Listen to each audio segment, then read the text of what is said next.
Okay, for our ethics study tonight, we want to take up where we left off.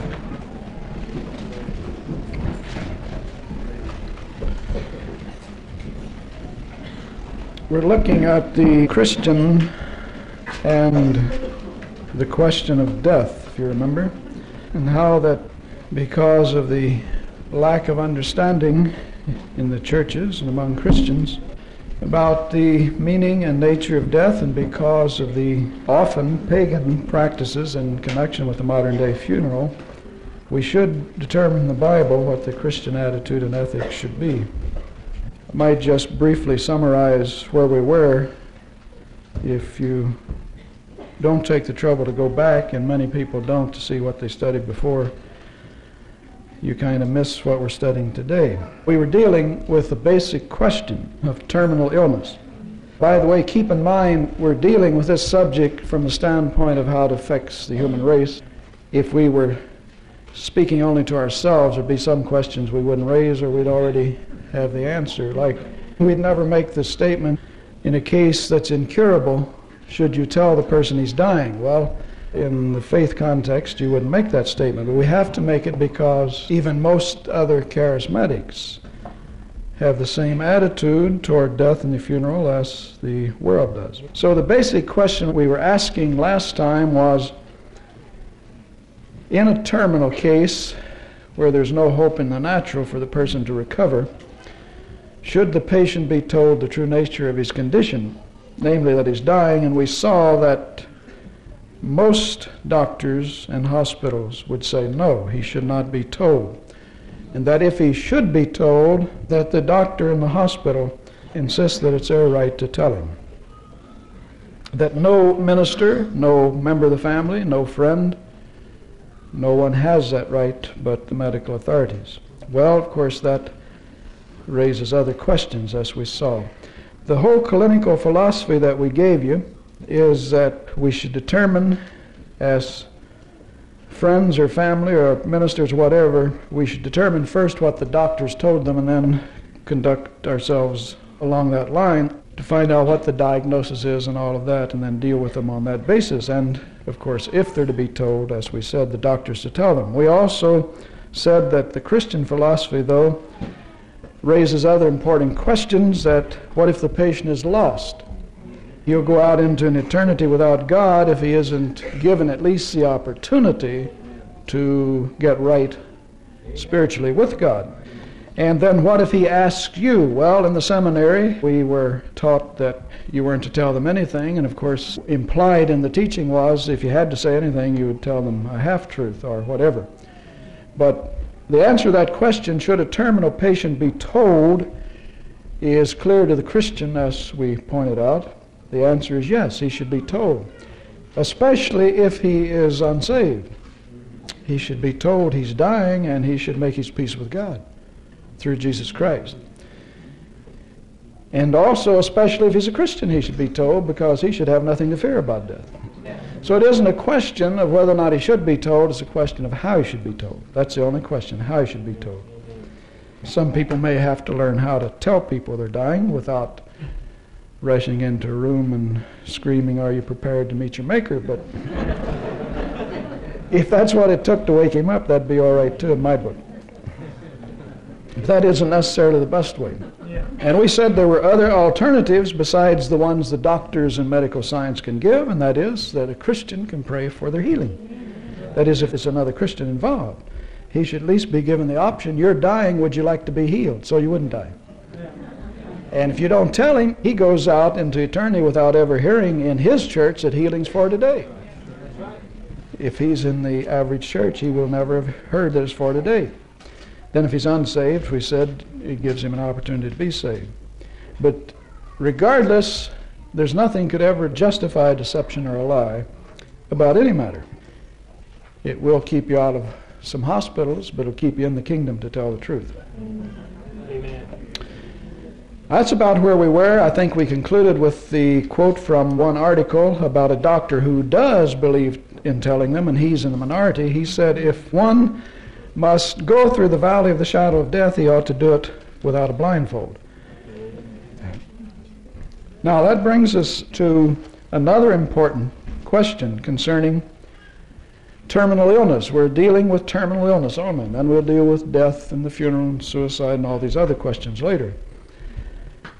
Recognizing the fact that most people, including Christians, put themselves under the care of medical science rather than God. Now, recognizing most do, then you see, even though you might not, most do. Therefore, it's a valid question to ask in the case of terminal illness. And here's the question: how long are doctors morally obligated to try to sustain life in a dying person?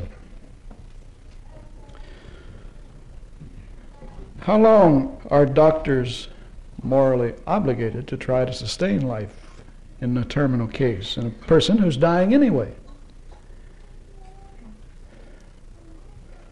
Now, I suppose you're aware, and I don't say you can keep from being aware if you read the news magazines and listen to the news reports, or, well, just to be alive today, you should be aware of the complex equipment and methods and techniques that have been developed to sustain artificially life in terminally ill persons, that they, given half a chance, or less than half a chance, will practice on anybody that's going to die anyway. Now, if you're not aware of that, well, then you're just not aware of maybe a lot of important things, because this will affect someone in your family, relatives, and so forth eventually, where the state, the medical authorities now have the state to represent them. It's called Board of Health and so forth, and HEW on the national scale. They have a lot of clout behind them. The doctors themselves can just about take over control of your body, your life, really. When a person becomes helpless through accident or some attack of some sort, and they can rush him off and put him on machines that will sustain life in a person that would have died in any other generation. We're not talking about trying to save a life by medical authorities. Now, I hope we're getting through to you in this study. We're talking about sustaining the life of a person who can't live. You know that they can do that for a year or more, just in a vegetable state, and they do it. Now, keep in mind what we're saying. We're not talking about people who don't have faith in God being revived and saved by medical science who would have died from an accident or whatever. We're not talking about that. Praise God if they get saved whatever way they do. I mean, as far as their life is concerned, but we're talking about terminal cases. How long is the doctor morally obligated to try to sustain life in a dying person? That is terminal, where you know they're dying. Now, I know there are those cases that doctors will raise, well, any diagnosis is probability anyway.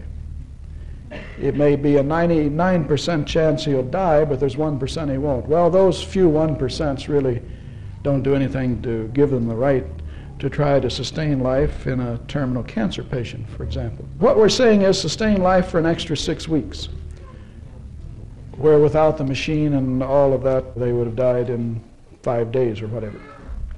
First of all, let's look at the clinical attitude and then the scriptural ethical attitude. The clinical attitude's based on two things. First of all, it's a professional factor and then a personal factor. The clinical attitude, of course, you know already, is to try to sustain life as long as they can, even if it's just vegetable existence. You already know that, I mean, in the past studies. So that attitude's based upon two factors, and one is the professional factor, and this is because of the Hippocratic Oath. The Hippocratic Oath that all doctors take, we're talking about the clinical attitude. It's based upon a professional factor. The Hippocratic Oath requires them to sustain life whenever possible in a human being. Try to preserve it, rather. Preserve is a better word than sustain. Hippocratic Oath requires them to try to preserve life, if they can, life in the body. The only question is, with all of our modern day techniques, machinery, science, drugs, and means of feeding intravenously vitamins and all sorts of nutrients into a system, you can keep a piece of beefsteak fresh if you just feed it all of that. And so some human beings, many cases, that's all they are, just a piece of steak. And they're being kept alive in a vegetable state. They're in a coma, and they don't even know the world exists. They have taken the Hippocratic Oath to mean to preserve life, to sustain life as long as they can. And that isn't even what the oath covers as far as I'm concerned. And so we raise the question, does God give them the right? Even though the Hippocratic Oath might, in their thinking, does God give them the right to try to postpone death? That's all they're doing, postponing it. Does God give them the right to try to postpone death in terminal illness by artificial means? And of course, to raise the question is to answer it. Of course, he doesn't give them that right. They're merely postponing death in all these terminal cases. Here's just one. Over the years, I collect various things, but here's a fairly recent one. To keep from mentioning names, they've been into court already over it, but here's a young girl. This is Newsweek, Time magazine. It's been in the magazine off and on over a period of a year, who was lying hopelessly comatose, as the article says. Comatose means in a coma for a year. I believe the story was she took an excess of drugs and destroyed her mind, and that happens every day to these young people sniffing glue and taking drugs.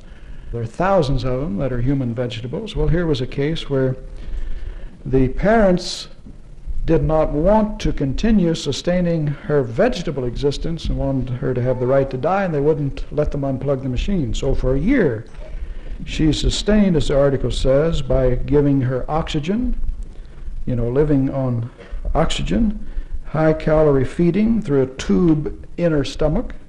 That's direct supplemental intravenous protein feeding, and antibiotics every time.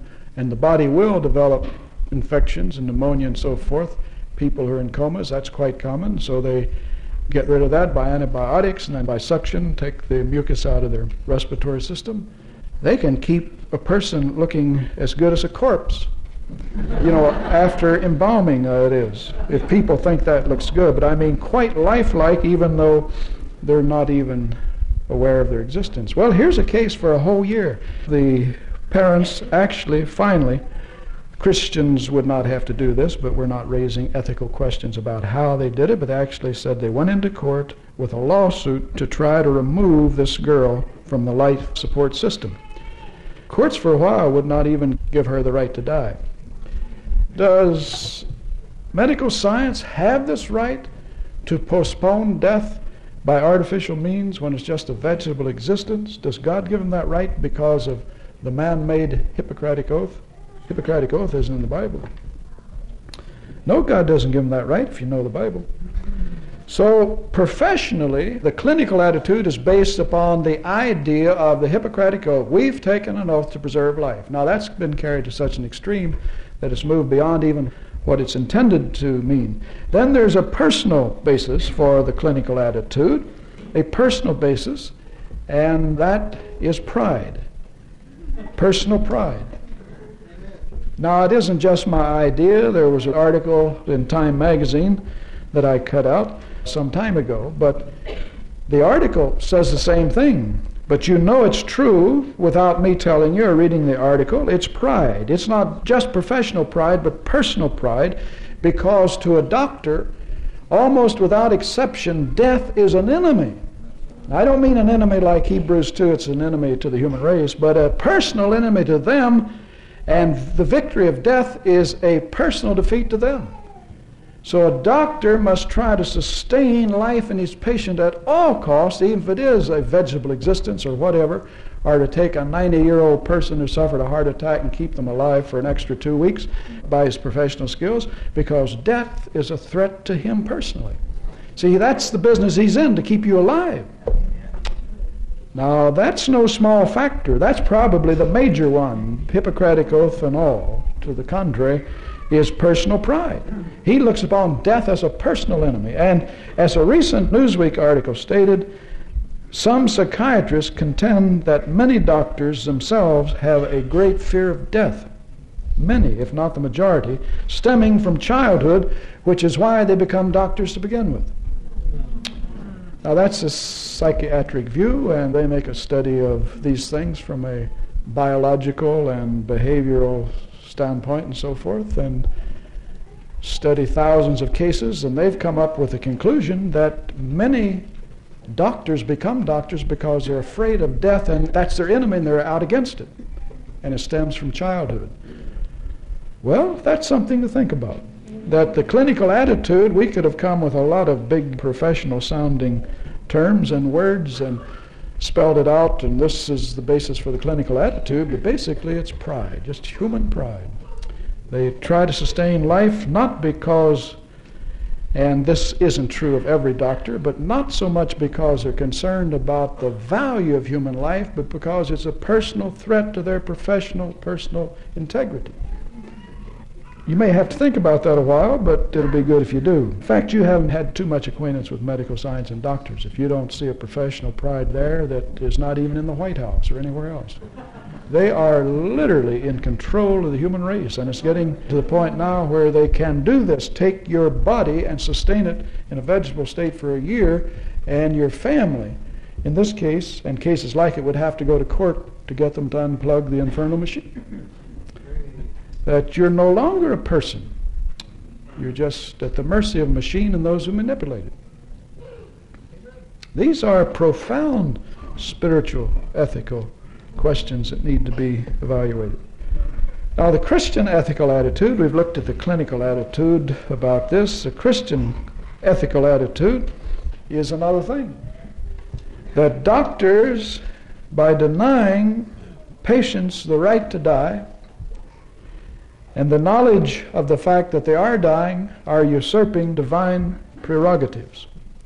See, only God has that right to say when a person should die, and when he says it, then to artificially try to postpone it is usurping divine prerogatives. We're not talking about saving a life from drowning or accident or whatever. We're talking about terminal cases. You're going to die anyway. And to experiment on them, see how long they can keep them alive because of professional pride in their own personal campaign against death, is usurping divine prerogatives. So in doing this, they deny the human race the right to die with dignity. He's at the mercy of the medical technician and his machines. That isn't dying with dignity. Lying there being mutilated and injected with what have you, and what goes in the tube passes through your body. You're completely unaware of it, like this girl for a year went through the nose, through her body, and out into a tube to a container at the foot of the bed. All she was a system, an experimental system to see how long they could sustain life in human flesh. Often we're talking about the Christian ethical attitude where you're denied the right to die, usurping divine prerogatives. There's often no moment of death today. Now, this isn't limited to trying to sustain them as long as they can, like this outstanding case and many like it that you could start your own file on. You'd be surprised how many aren't given the right to die or die with dignity. But today, in perhaps the majority of cases where they die under medical care, I'm not talking about sudden death or accident, there's no moment of death anymore. Patients are eased into one long coma by drugs, and they're never aware when they make the transition. That is, they're not consciously aware, and they should be, because God intended they should be under most circumstances at least, because sometimes that's the only time a person has to repent, is the few moments or days or hours that he lies there conscious of the fact, I am dying, can do something about it. So say we've got a lot of articles. Here's one entitled, I Cried, but Not for Irma. his wife. He said, I cried when she died, but I wasn't crying for her. Really pathetic. His wife, 75. You know, just in the natural, again, we're leaving the faith message and all of it. In the natural, when you're 75, you've lived a full life, and for somebody to try to prove their medical skills, keep you alive an extra 6 months, if you're going to die anyway, that's professional, personal pride. But 75 had a hysterectomy and then discovered that she had terminal cancer. So they sent her home with the pain medicine, and he said for a few weeks, you know, she was fairly normal under sedation, and then got worse, had to go to the hospital. He said the first 10 days in the hospital was no real problem. Irma was not aware of the world. She was comfortable, but there was no pain. And each day I watched and wondered, you know, how long it would be. And then one morning he says, of the third week, see, she's got terminal cancer, so they rush her to the hospital, and they're going to sustain life in a dying person as long as they can. Letting her die, by the way. One morning, on the third week, I entered the room and was startled. The intravenous tube had been removed from Irma's arm. Instead, she was now being fed through a tube inserted in her nose. Have you ever seen that? It's, well, the words we could use are probably too graphic to use, but to say the least, it's quite painful experience to have a tube up your nose, down your throat, into your stomach, feeding you.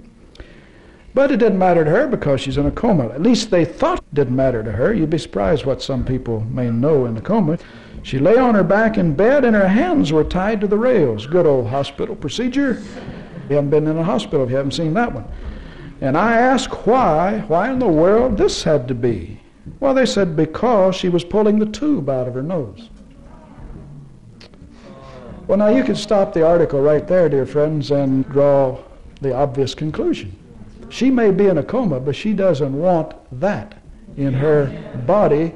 She wants to die, in so many words. But so they tie her hands down. They're going to make her live anyway. Well, she's supposed to die, you know, but in the fifth week now, here he comes in the fifth week, a tube is introduced to catch her urine. And now the chemicals had dripped through the tube, inserted in her nose, passed through her body, and emptied into a pouch at the foot of her bed. In this way, Irma was being kept alive. He said, I paled at the sight. Can you imagine that? Terminal cancer, and they will keep just flesh alive, and you can for a long time. And if you get pneumonia or whatever, then they have ways, penicillin or the drugs and all sorts of suction apparatus to clear you out. In fact, that actually happened. He said the 6th week she showed a change. She looked better. There was a flush in her cheeks. Remember, she's in a coma all this time. A flush in her cheeks. And I wondered what this could mean. Oh, we pulled her through pneumonia by suctioning the mucus from her lungs, they said. She's resting more easily now. She's dying of cancer, folks. And she would have died even with the machines and all of that. But you see, they're going to save her from pneumonia so she can die with cancer. If you wonder why we say that Christians are sinning to go that route when Jesus already bore that at Calvary, you ought to be getting the message eventually why we insist on that. Well, he said, how thoughtful. The idea came to me, Irma will make a good-looking corpse thanks to medical science. She looked better now, you see, flesh in her cheeks, because of all of their care. Well, he said, through it all, I was led to believe that it would be a matter of only 2 weeks. It was always just 2 weeks more, and she can't make it. 2 weeks more. He said, at the end of 3 months, by these life-sustaining methods, they said we can no longer keep her in the hospital. You have to put her in a sanitarium. And we're not talking about expenses, of course. That's a little added feature. She would have died, you see. People who don't have faith and so forth, then they could have eased her out with the drugs if they're going to go that route, but they're sustaining her life through all of this apparatus and feeding her intravenously. So I said, you can keep an old dead cow fresh for a long time if you put all of those vitamins and things in him. Well, anyway, then he took her to a sanitarium. He said, I found the room where Irma was imprisoned. He says, yes, that word is inescapable, imprisoned, because there she was receiving the same care, same tube in her nose, fluids going through her body, the same pouch at the foot of the bed, catching what was going through her nose. And he said the same scene was there in prison because that her hands were again tied to the bed rails. Why? Still pulling out the tube, of course. Irma's squirming had caused the covers to slip off, and she was lying there naked. Now this is what he witnesses when he walks in. Medical science. Another 6 weeks passed, and she finally passed away. We're not commenting on his attitude or anything else. I'm just reading what is the experience of too many people too often. He said, I left the sanitarium, and as I drove away, a seething anger swept over me.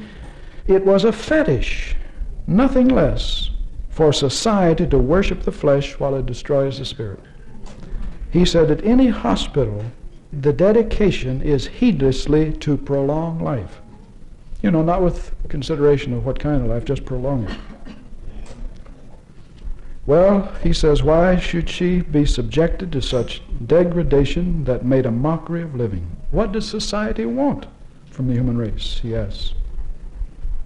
He says, I make a simple and heartfelt plea, let us rise, all of us, to defend the defenseless body against the machine. Well, there was an article in Nationwide magazine. In fact, it was in Los Angeles Times before Reader's Digest picked it up. That is a concern of the parents of this girl. That it's bad enough that they have to die, but let them die in peace. Let them die with dignity. And another article by a doctor who believes in letting them die with dignity. He said he learned it early in his career. He was just young, newly out of internship, new doctor, and the regular doctor for this 70-year-old man who had suffered an attack and was in a coma was out of town, so they asked him to take the case, and he said, I entered the room where he was with all the self-importance of a novice. You know, he's going to take charge of the situation, but he says, what I saw knocked all of this pride and so forth right out of me. He said, there stood around the old man's bed 6 of his friends, old friends. You know, he was in his 70s when he suffered final attack, which would take his life, you know. And he's in a coma. So he said they watched with faint amusement. Now, we're talking about 16, 70-year-old people that all of this modern-day technology is not only new to, but repulsive.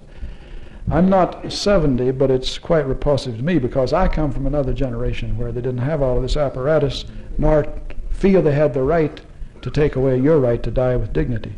And by the way, the title of the article is Let Them Die with Dignity by this doctor. Well, he said they watched with faint amusement as I put the stethoscope to the patient's chest, and then when I turned my eyes toward the open bag, one of the old men whispered to me in Yiddish, don't do anything heroic. He's an old man. He's ready. And please, doctor, don't even mention the hospital. We're his friends. And we know he wants to die here in bed at home.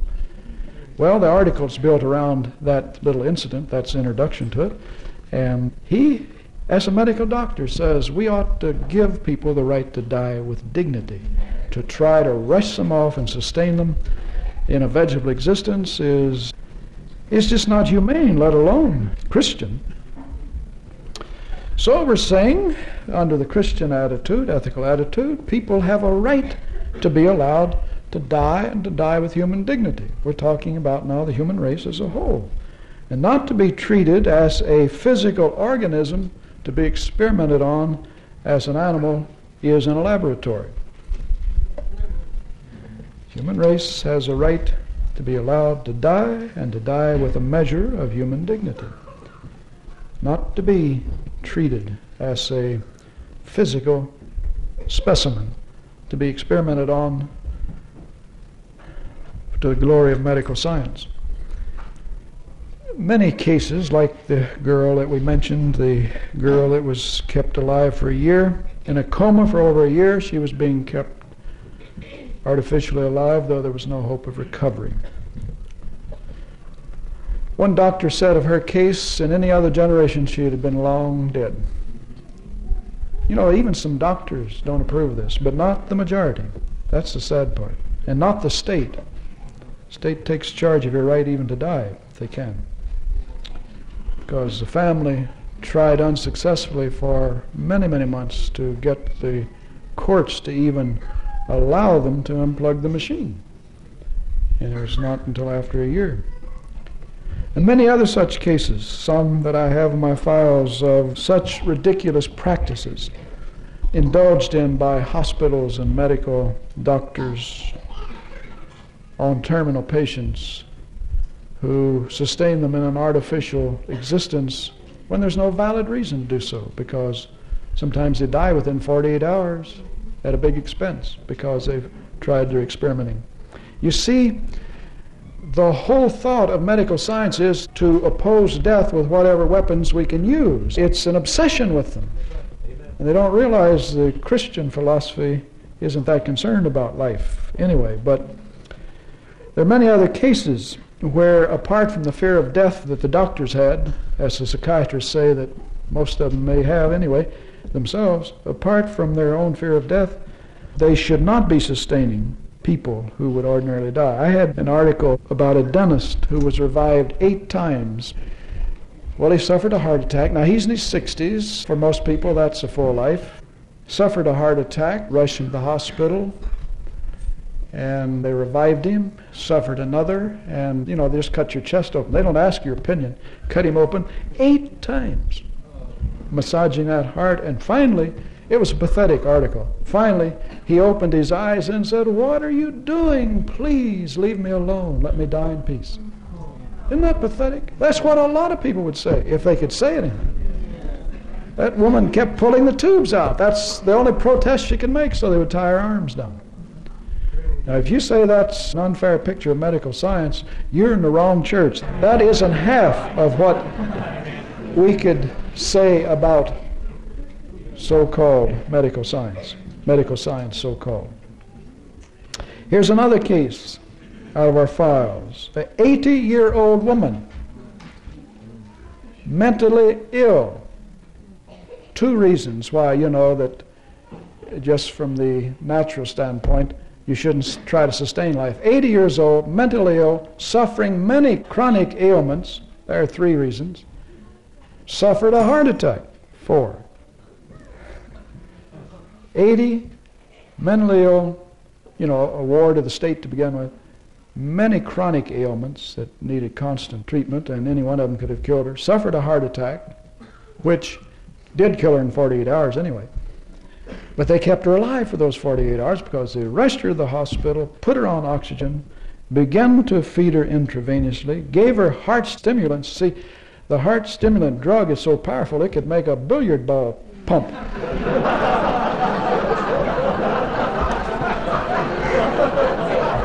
So what have you proven in a person who would have died a natural death to be able to shock his heart into spasm? That's all it does. It shocks the heart into muscle spasms. And so they rush her to the hospital. They put her in an oxygen tent. They begin to feed her intravenously, that way of feeding the cells though the mind's gone. Heart stimulants, ran numerous tests. 48 hours, she dies anyway. The result, the family got a huge medical bill for all of the experimentation. Can you imagine that? And had to pay it. And if you don't let them go, you're some sort of a weirdo, freak, religious fanatic that doesn't believe or have any concern for life, as we've been accused by television. So what if they said, wait a minute, she's 80, she's mentally ill, she's got 15 things wrong with her, any one of them could kill her. Well, take her to the hospital if you want her to die there, but if you kept her alive, what have you kept alive? A person with many ailments, mentally ill, and already past the span of life that most people live. A valid ethical question we must ask is this. A valid ethical question to ask is this. Where did medical science ever get the idea that it has the right to perpetuate mere physical life?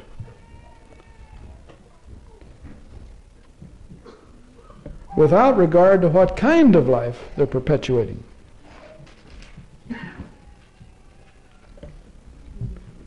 Why didn't somebody raise that question? That is in this battle with the medical authorities. We're not. We're just going to tell the people divine healings in the Word for the child of God. Some of you are not going to believe it. We can't help you, but we're going to reach some, because some will believe it. But those who are in a warfare with these people, well, they should make a deep ethical study of it and ask them, where did you get the right? God didn't give it to you. Where did you get the right to perpetuate mere physical life without regard to what kind of life you're perpetuating? Like the girl, they're perpetuating a vegetable existence. Well, they don't have the right to do that. This mentally ill, sick, 80-year-old heart attack victim died anyway in 48 hours. Should have been dead long ago with all things wrong with her in the natural.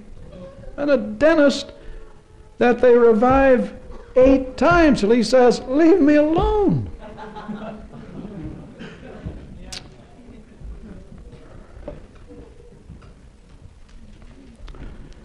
You can see why some of us have a burden to get the message, at least to charismatics, because most of them are at the same spiritual level as the institutional church, and they're at the level of the unbelieving world.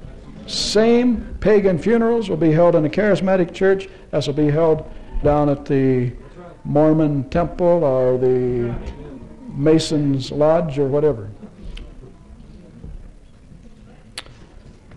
No, don't feel sorry. Don't feel sorry for medical authorities. We haven't said half of what needs to be said. So that's a valid question. They ought to consider what kind of life they're perpetuating. Secondly, the medical authorities should consider the patient's wishes as well as the family. Medical science should consider the patient's wishes in the matter.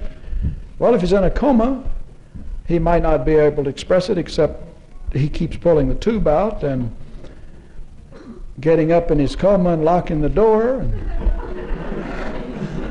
untying his hands or whatever, and other ways of protest, or the doctor who finally comes to long enough to say, leave me alone, let me die in peace, what are you doing to me? Had his chest cut open and whamming away on his heart. That would hurt to begin with if you come to.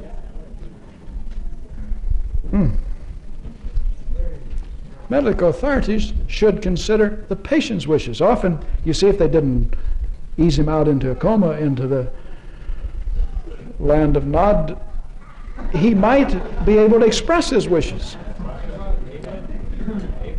Now, I'm going to tell you something you ought to already know. See, I came that other route, so I've had a lot of doctors in my life. I was born in the world sick, so God has done a tremendous thing even for me to be able to be here. I'm going to tell you something. Now, it won't be true of everyone, but most doctors, most medical authorities have a contempt for your opinion. And that contempt shows in what they say, in their face, their attitude. A contempt for you to question their ability or their authority. And it's always doctors' orders and medical authorities. And when is it ever God's orders and heavenly authority? Oh, they would laugh you out of the hospital. And they do.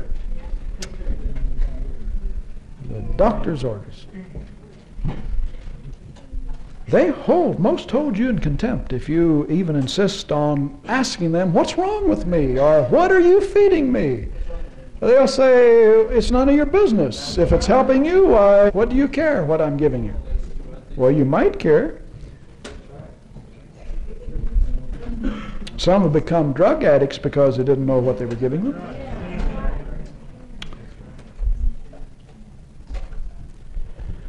In fact, many people are getting so concerned they're making living wills. I mean, people are concerned about what power medical science has over their lives, over their bodies, that they're making what is called living wills. Not dying wills, living wills.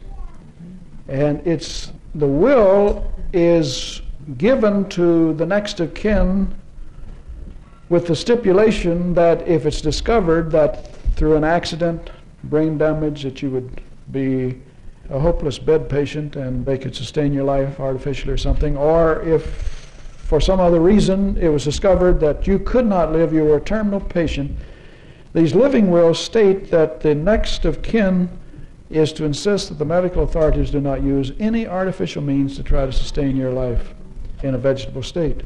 Living wills, a number of people are making these.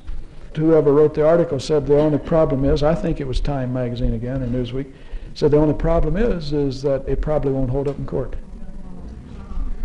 Is that the state has so much authority over your life now, your children in school, we will force this child to take inoculation shots and so forth and so on. But the tragedy, as the author of this article said, is that these living wills probably have no legal basis, that in court they couldn't stand up.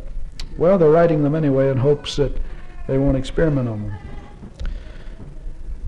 But especially a Christian, if a Christian is involved, this is very important in view of all we've said, if a Christian is involved, a doctor needs to be informed of the Christian's sense of values, especially where they're in a coma or something and can't speak for themselves. The medical authorities, the doctor in charge, should be informed of the patient, the Christian patient's sense of values, informed of that patient's Christian philosophy of life and death. And what is that? Philippians 1:21. For me to live is Christ, but to die is gain. Amen. Now I'll admit you would have to search Jerusalem with a lamp, a lot of areas of Christendom, to find people who will take that stand, for me to live as Christ and to die as gain, because they immediately put themselves under the hands of the medical authorities and says, do to me what you will, just keep me alive. Even if I'm going to die, keep me alive as long as possible. Another day, another hour, another 6 weeks. They do, you know that's true. Everybody you know has that attitude. But there are a few of us who don't, and there are a few who are making living wills. I don't suggest you do, but they're that concerned. The doctor ought to be informed of a Christian's sense of values, his philosophy of life and death, and as Philippians 1:21, for me to live is Christ, to die is better. See, a true Christian isn't going to want some overzealous doctor experimenting on him, trying to keep him artificially alive in some limbo of existence between life in this world and the presence with Christ. Not a true Christian. He says, if I have a choice, don't keep me artificially in some limbo between life and death. Let me go on to be with Christ.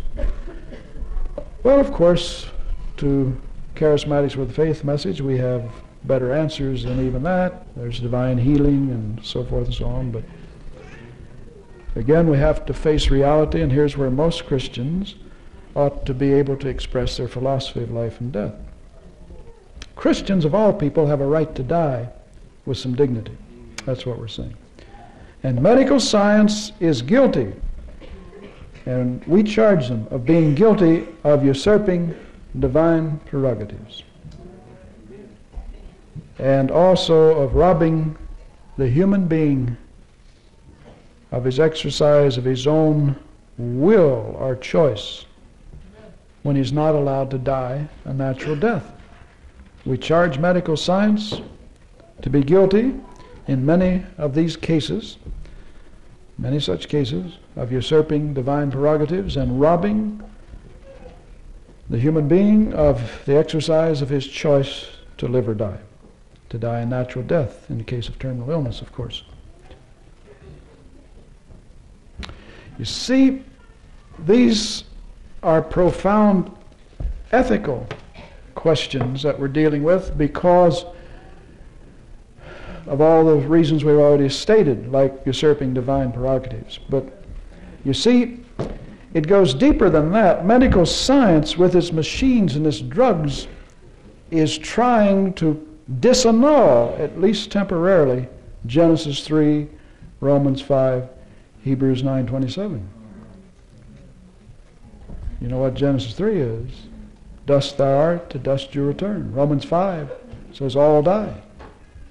Hebrews 9:27, it's given unto men once to die, and after that the judgment. And so medical science, with its machines and its technology and its drugs and its intravenous feeding and the whole package, called medical science and sustaining life in terminal cases, is attempting to disannul temporarily Genesis 3, Romans 5. That's God's right. No man has any right to take that right away from God. He said, it's given unto man once to die. But we're not, as I say, talking about saving a life. We're talking about sustaining a vegetable sort of existence. 5 years ago, premature babies died. Actually, were under 4.5 pounds. Now they can keep them alive from about 1 or 2 pounds. Is that 1 or 2 pounds? Well, only if they were perpetuating a mentally deficient child, physically deficient.